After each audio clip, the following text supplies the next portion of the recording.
Bienvenidos. Comenzamos.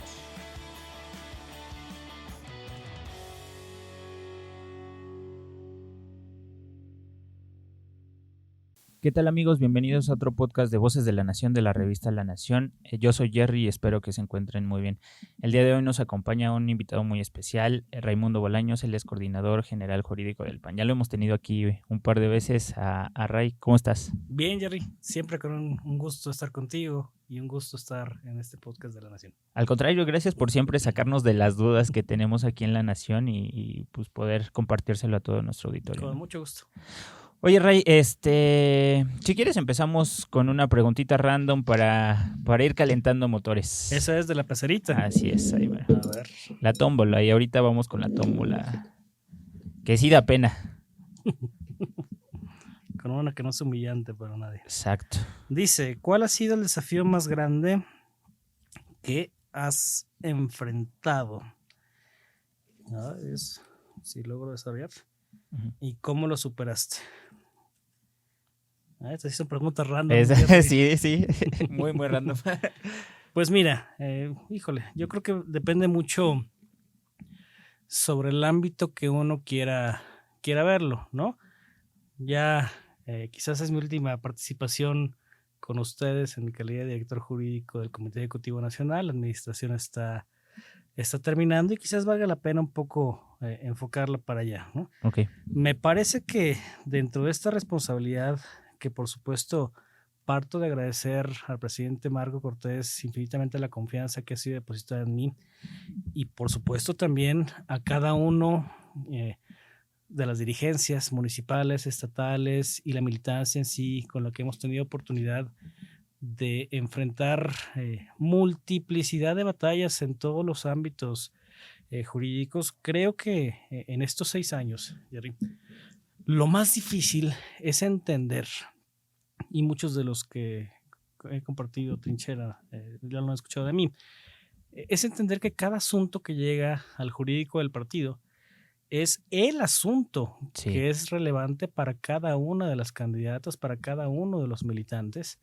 con independencia de que en, digamos, el gran universo de asuntos que podemos tener aquí pueda, en proporción, quizás no ser tan relevante en lo que puede impactar al partido. Claro. Pero el ponernos ese chip y mi equipo de trabajo, a quienes admiro, respeto y les tengo mucho cariño, lo han entendido así también. Si logramos, y creo que lo hicimos con éxito, ponernos en los zapatos de cada persona y entender que en nuestras manos están depositando muchas veces sus carreras completas, su futuro, sus familias, a veces fuentes de ingreso, a veces lo que puedan o puedan dejar de hacer en un corto, mediano, incluso largo plazo. Ese cambio de chip para cada militante que hemos tenido en las manos y que ha pasado por nuestra responsabilidad es complicado, es bien complejo defender la gobernatura pues no sé, de Veracruz o de Durango, claro, y después salir de ahí e ir a defender la regiduría del Oro, claro, ¿no? En el Estado de México, quizás algún municipio pequeño. O simultáneamente también, ¿no? Es que son simultáneamente. Muchas veces es colgar la audiencia o salir de la audiencia y pasarte a atender la mesa donde te presentan el asunto, donde nosotros presentamos el asunto, en ese entendido de que es igual de relevante el primero que el segundo. Claro. Es la vida de la gente, es la carrera y es ese humanismo que en el PAN intentamos permanentemente desarrollar. Sí, o sea, me imagino desde este punto la responsabilidad del estrés que debe de ser tener a cargo una coordinación así y pues todo lo que implica, ¿no? Que como dices, le tienes que tomar la mayor importancia a todos y cada uno de los temas que por menos o que se puedan hacer, pues la verdad es que tienen relevancia a todos, ¿no? Y impactan de manera directa o indirecta en mucha gente, porque es un instituto nacional, ¿no? Aparte. Sin duda, pero además cada uno es lo más importante que la gente que los lleva trae.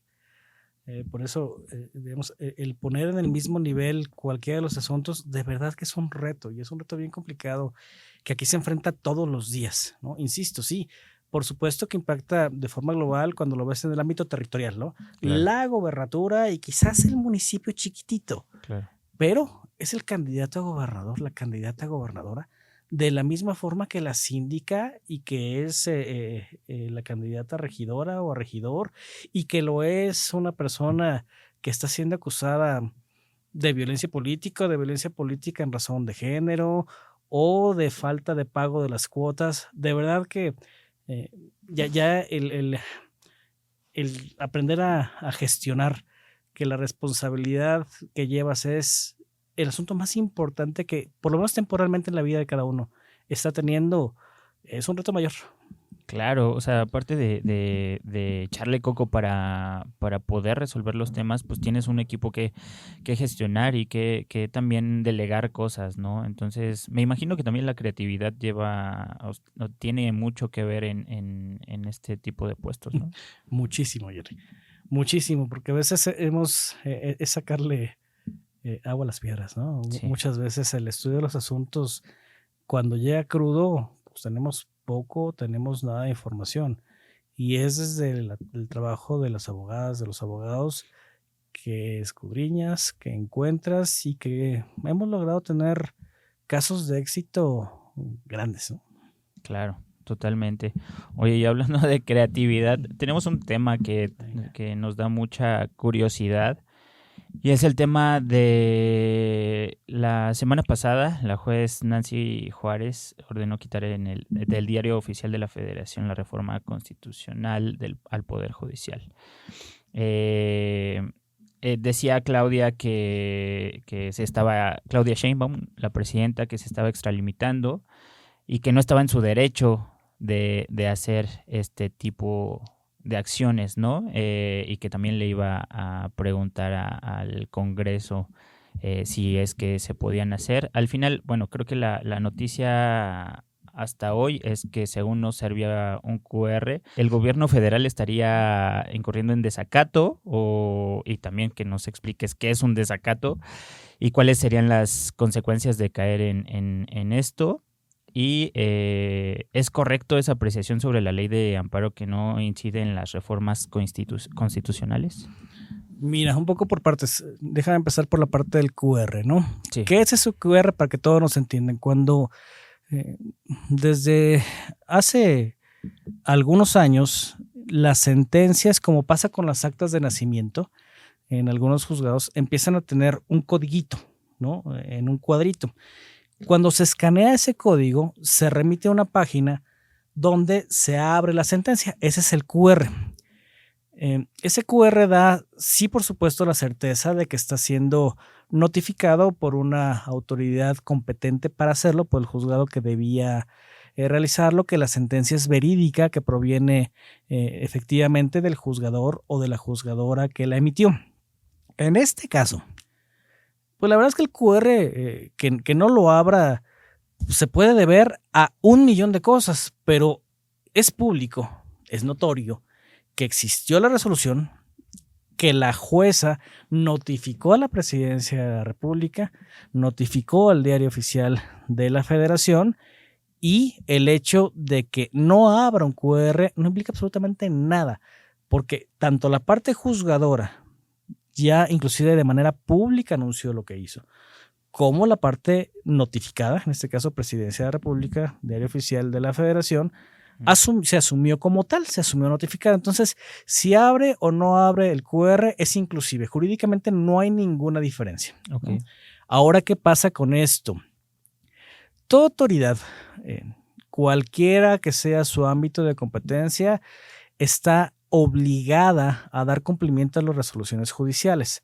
El Poder Judicial es el poder revisor de los actos y revisa por igual a particulares y a públicos. Eso implica también la revisión de los actos del Poder Ejecutivo de la Presidencia de la República, de las gubernaturas, de las presidencias municipales, de los cabildos, como lo hace de un sindicato o lo hace de cualquier empresa privada o lo hace de los partidos políticos o de quien sea, porque finalmente para eso son las competencias diferenciadas que tiene cada uno de los juzgados. Claro.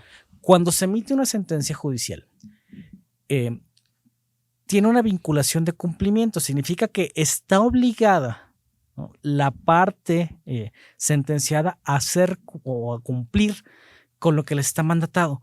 Cuando eso se incumple, se incurre en un delito, y este delito se llama desacato. Okay. Desacatar, no cumplir lo que ya me está mandando la autoridad judicial, lo que ya me está mandatando un juez o un tribunal colegiado o la Suprema Corte de Justicia, y no se me da la gana hacerlo.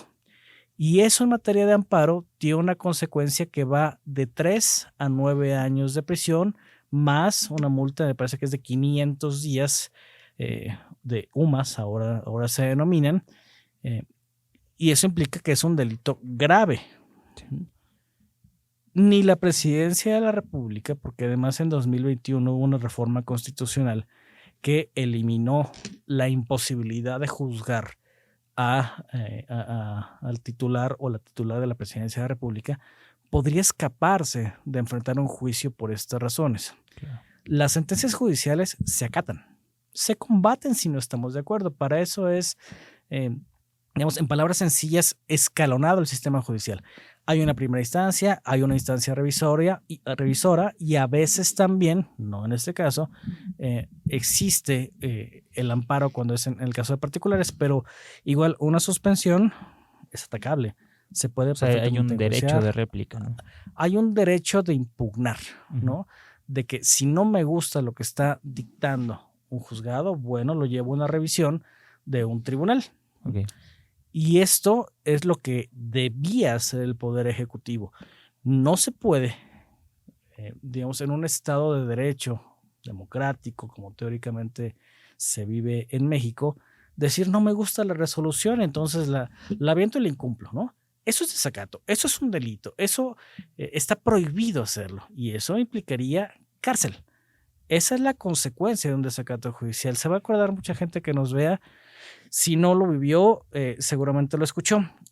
Esto pasó en el año 2000, cuando Andrés Manuel López Obrador contendía por la jefatura de gobierno de la Ciudad de México, incurrió también en un desacato, ya siendo precandidato, me parece que era. Era una situación, me parece que de un predio en la que tuvo un mandato judicial que no quiso dar cumplimiento y que fue a la cárcel. Desacató un orden judicial. Duró horas en la cárcel porque se pagó en ese momento, la medida cautelar para que pudiera seguir en libertad, pero pisó la cárcel por una situación no similar en cuanto a contenido de lo que significa, pero sí similar en el delito. Claro. No atendió una orden del juez, vas a la cárcel. Eso es lo que se denomina desacato y eso es en lo que está incurriendo la Presidencia de la República. Insisto, si no le gusta que lo combata. Para eso hay instituciones. Más allá del discurso que se ha establecido mucho de que no procede la demanda de amparo y no procede la suspensión contra reformas constitucionales, lo cierto es que existen precedentes que establecen de la Suprema Corte de Justicia de la Nación que contra lo que sí procede es la revisión del proceso legislativo. Y hay una razón. Cuando se está dictaminando, cuando se está discutiendo una reforma constitucional del constituyente permanente, que es, digamos, quien reforma la Constitución, sigue sin ser norma constitucional.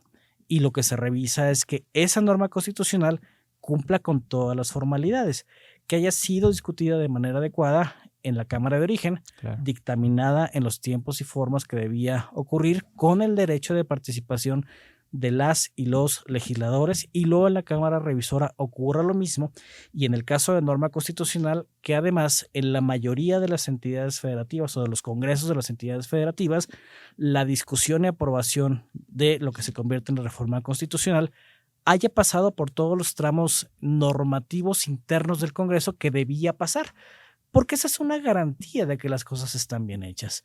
Sin eso, si el constituyente permanente que se conforma así, amigos y amigas, Cámara de Diputados o Senado como Cámara de Origen, Cámara de Senadores o diputados como Cámara Revisora y la mayoría de las legislaturas de los estados no se conforma bien, no estudia bien, entonces no es constituyente permanente.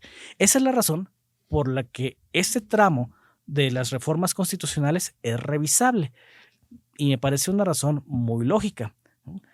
Si no hay constituyente permanente, no hay reforma constitucional. Claro. Si falla el proceso de discusión, no hay reforma constitucional. Cuando la norma se hace constitución, entonces sí, todos los precedentes de la Suprema Corte de Justicia hasta hoy no puedo entrar al estudio.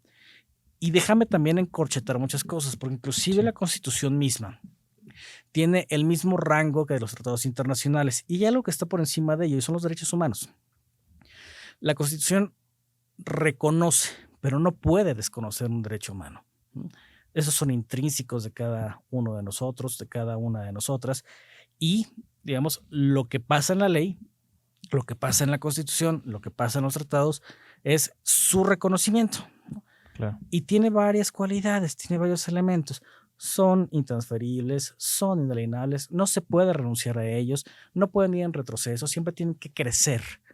¿Qué pasa cuando estos derechos constitucionales son sujetos de un retroceso, como creemos que lo son? Porque hay movilidad de jueces, se dejó de respetar esa certeza que tenían de los encargos. Claro. Existe también, digamos, eso ya te genera una vulneración a la seguridad jurídica de todas y de todos, ¿no? Y vaya, hay un debilitamiento del mismo juicio de amparo. ¿Qué pasa cuando ese constituyente permanente decide quitar derechos pues, que todos tenemos? Que es la justicia, ¿no? Que es la justicia, ¿no? ¿Eso es válido o eso no es válido? Y eso es lo que está el Poder Judicial también, digamos, ahorita estudiando y que en un breve tiempo tendrá que resolver si el Poder Reformador puede ir más allá que el constituyente mismo. Y lo digo en español para que todos nos entendamos, ¿no? Si ese espíritu de la Constitución de 1917, con todas las garantías, con todos los derechos que ya venían para nosotros y para nosotras, ¿existe un límite o no existe un límite de su reforma? ¿Pueden quitar el espíritu constitucional completo o no se puede hacer? Y déjenme llevarlo a un ejemplo, digamos que puede ser ya el absurdo. Si mañana se les ocurre que ya no existe la propiedad privada y que todo es propiedad pública, ¿eso es válido o no lo es? O si mañana deciden que la pena de muerte tiene que regresar al país, ¿es válido o no lo es? Esos son derechos fundamentales, son derechos humanos que desde mi concepción y lo que ha defendido y ha posicionado el partido es que son las limitantes del poder reformador. No hay forma de bajar de esos límites y parámetros para que podamos en México conservar un Estado libre y un Estado de derecho. ¿Esto es el tema de la supremacía constitucional? Sí, la supremacía constitucional, digamos, es, otra vez lo voy a decir de la forma más simple que pueda tener, ¿no? Es un principio que se establece en la Constitución que establece la jerarquía de las normas, ¿no? La más alta es la Constitución, que la misma Constitución reconoce a los tratados internacionales con la misma jerarquía. De ahí baja con leyes federales, sí. De ahí baja con leyes locales y vaya, llega inclusive hasta una circular para los estudiantes de derecho, es lo que se denomina también pirámide de Kelsen, ¿no? O lo decías tú, Jerry, principio de supremacía constitucional. La norma máxima es la Constitución y de ella emana toda la normatividad que regula el Estado mexicano. Ya.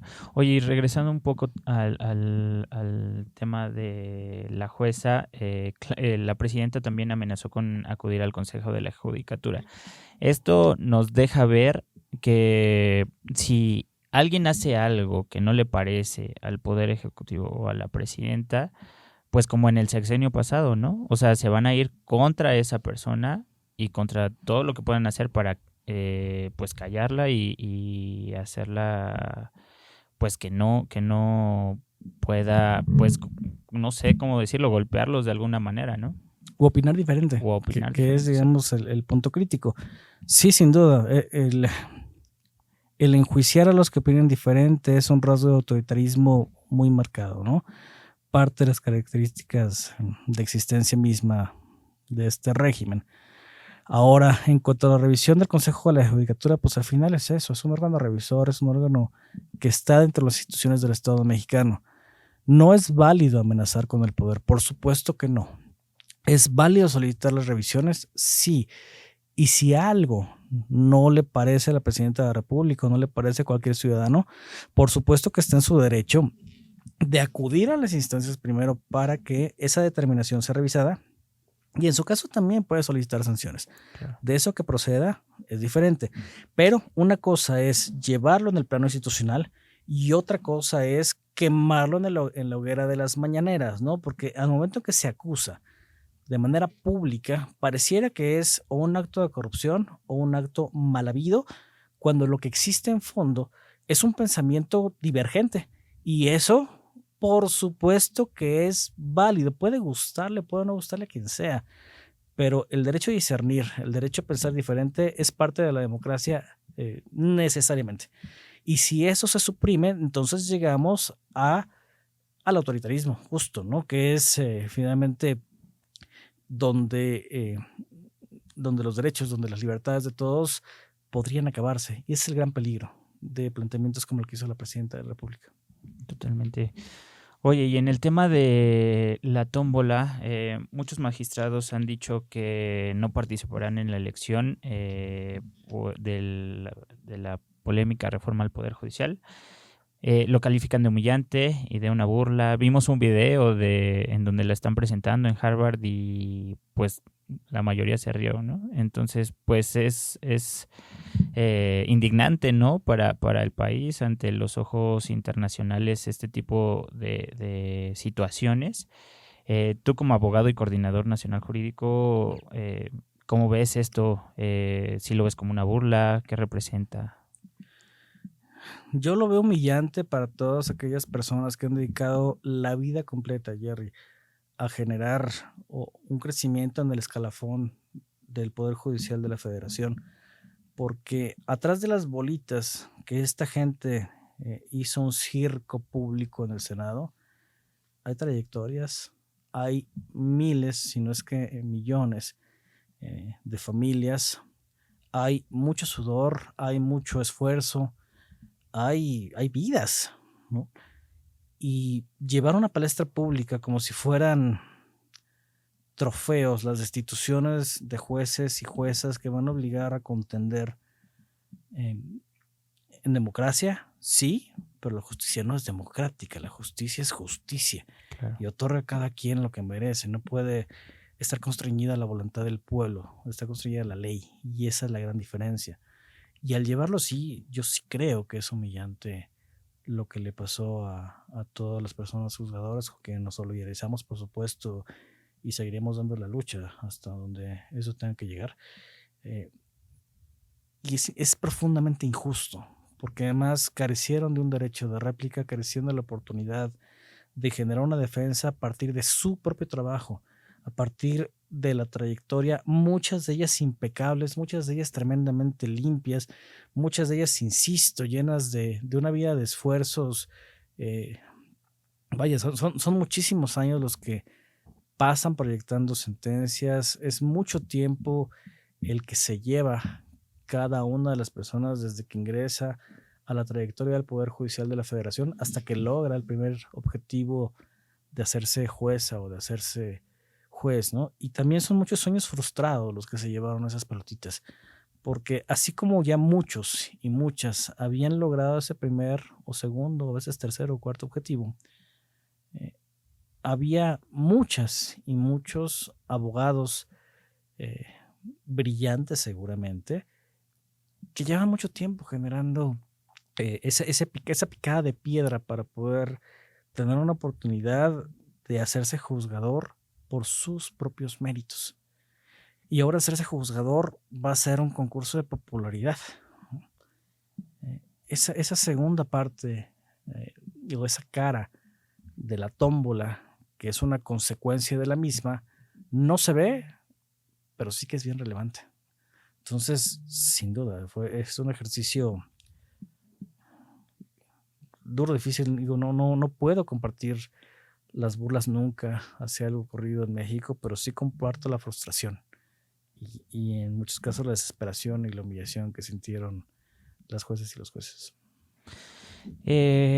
Han dicho, bueno, una persona afín a Morena dijo que se acaba de titular como abogado y que pretende participar en la elección para llegar a ser juez. ¿Qué tan riesgoso es que alguien que no tiene experiencia en todo esto, en las leyes, acceda a un puesto del Poder Judicial sin experiencia en lo que se conoce como, pues sí, la carrera judicial, ¿no? Lo vi, Ochoa, me parece que se llama. Jesús Ochoa, Jesús sí. Ochoa. Es ridículo, Jerry. Es ridículo que una persona, que un recién egresado ahora pueda tener las mismas oportunidades. Y además afina, Morena. O sea, abiertamente. Pues sí, pero que tenga esas oportunidades que la gente que ha estado o que lleva tantos años y años de práctica en los juzgados, que ha sido actuario, que ha sido notificador, que ha dejado la vida entera en la impartición de justicia y ahora lo equiparemos. Imagínate tú, ¿no? Al final del día, pues sí, no conocemos a quienes llevan tantos años metidos en la frialdad de una oficina del Poder Judicial, en la frialdad de un juzgado, de una magistratura, porque la justicia no tiene que ser popular. No hay una razón para que salgan a ser empáticos o no con la gente. Hay razones para que se otorgue a cada quien lo que le corresponde conforme a los actos que se han realizado. Y eso, pues evidentemente deja por una ley natural a la mitad satisfecha y a la mitad insatisfecha. Siempre hay una parte que pierde y siempre hay una parte que gana. Claro. Y luego, el hecho de que un actor, un militante o no militante, simpatizante de Morena, que es un poco, déjame dejarlo, inclusive en una segunda o tercera instancia, porque mientras no sea la rama electoral, pudiera tener, digamos, ciertas excepciones. Todos tenemos un corazoncito, ¿no? No todos hacemos público ese corazoncito, Claro. porque es parte también de los derechos que tenemos cada uno. Pero el someter a un juzgador a un mandato popular y además el hacerlo con alguien que es, o que además, la carta de presentación es: acabo de ser licenciado de Derecho y ahora puedo ser juzgador, pues sí implica la burla que está haciendo para todos aquellos que han sudado su profesión tantos años, ¿no? Con referencias de tus... De 5 referencias de vecinos. De tus vecinos, además, o sea... Que hay que ver si las junta aquel señor, porque hay varios videos polémicos de él en red. Así es. ¿Y qué está pasando hoy? ¿Qué se está discutiendo hoy? Lo que vi es que con respecto a la ley de supremacía constitucional, que Morena quiere que las reformas no se puedan discutir. O sea, que no, según lo que he visto, que se hagan y que nadie pueda poner un pero para estas reformas, ¿no?, constitucionales. Lo que quieren hacer es que los juzgadores y en general el Poder Judicial de la Federación, tratándose de reformas constitucionales, no puedan darle entrada a nada, ni al proceso legislativo. Descriptivamente lo hacen. La iniciativa la presentó el grupo parlamentario de Morena, Adán Augusto, el coordinador, el día de ayer en el Senado de la República. Y lo que pretende, inclusive, es mermar desde la iniciativa los derechos fundamentales para desconocer esa parte. Y sí, imposibilitar que sean estudiadas de ninguna forma cualquier tipo de reforma constitucional. ¿Qué implica esto, Jerry? Que más es una, déjame corregirlo y decirlo así, esa es una mal llamada reforma de supremacía constitucional. Eso no es la supremacía constitucional.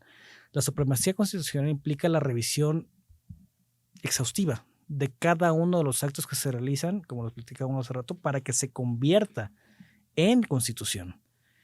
En el momento en que se impide estudiar el proceso legislativo que lleva al constituyente permanente a la formación de norma constitucional, entonces lo que haces en los hechos es vaciar de contenido la necesidad de que el poder reformador, de que todo, la Cámara de Origen, la Cámara Revisora y los estados tengan que hacerlo bien.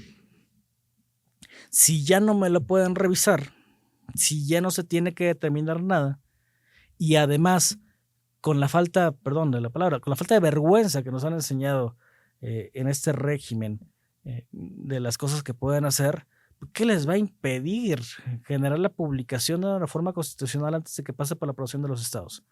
Claro. ¿O qué les va a impedir hacerlo con la aprobación de una sola de las cámaras? Pues no me puedes revisar ya lo que pasa en el proceso legislativo. Ya no hay una forma de que alguien me diga que lo que hice está mal. Ya vamos a tener entonces reformas express, como pasó en la reforma del Poder Judicial de la Federación. En el Senado de la República se votó a las 4 de la mañana y a las 5:30 de la mañana ya la habían votado en Oaxaca, ¿no? No había forma humana de que eso pudiera ocurrir. Y cuando ocurre, pues por supuesto que hay una violación al proceso. Y eso es lo que quieren de un plumazo borrar.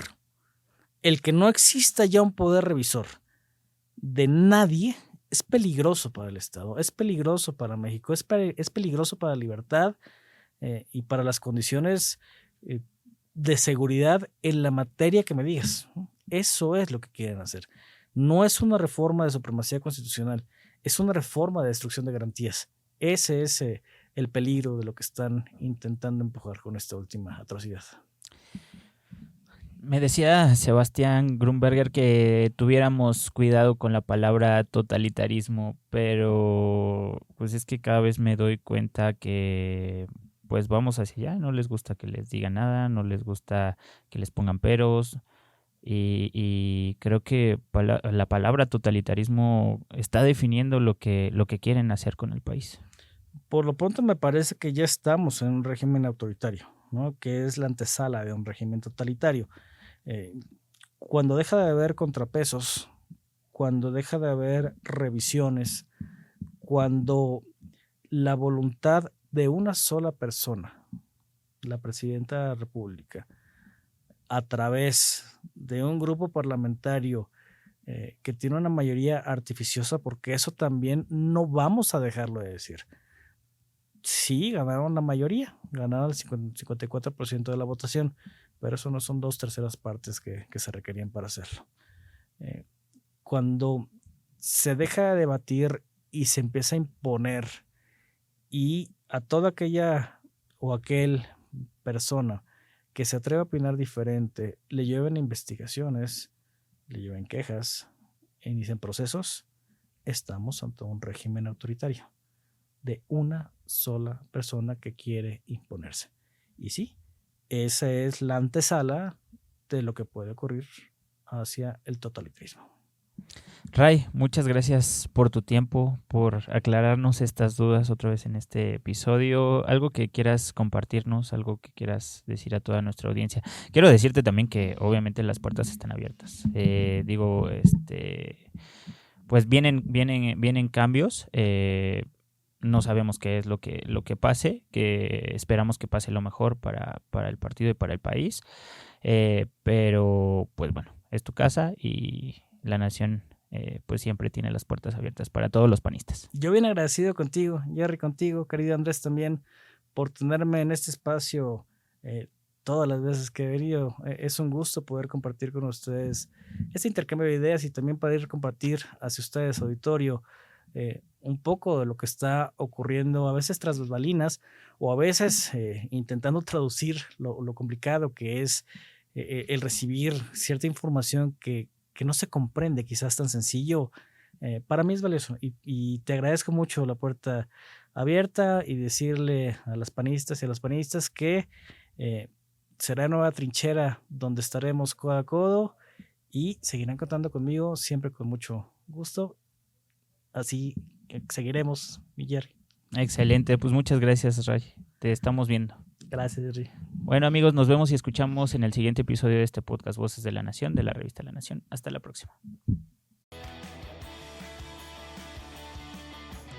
No olvides escuchar el próximo episodio. Hasta la próxima.